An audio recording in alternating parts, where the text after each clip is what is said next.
I just thought I'd make a quick video of unboxing my new Loxjie P-20 balanced tube amp that I just picked up to use with my Mr. Speakers Mass Drop Ether CX headphones I just picked up to make them a little more interesting since they're kind of sterile.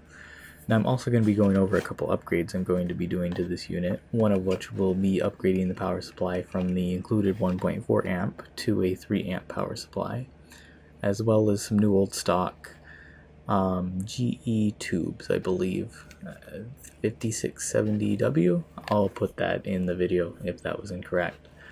Now this amp has two outputs, balanced and single-ended. Forget about the single-ended, it is nothing to write home about.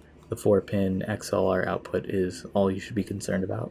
For inputs it has balanced XLR and RCA. The power button is controlled by the front knob being held in for about 3 seconds. I will be feeding it balanced from my RME ADI 2 DAC.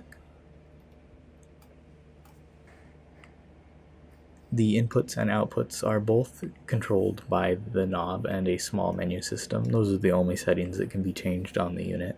Power-wise, they seem to push these planar headphones without issue, while warming the sound up quite a bit, which is really what I was going for. But it does keep everything very clean.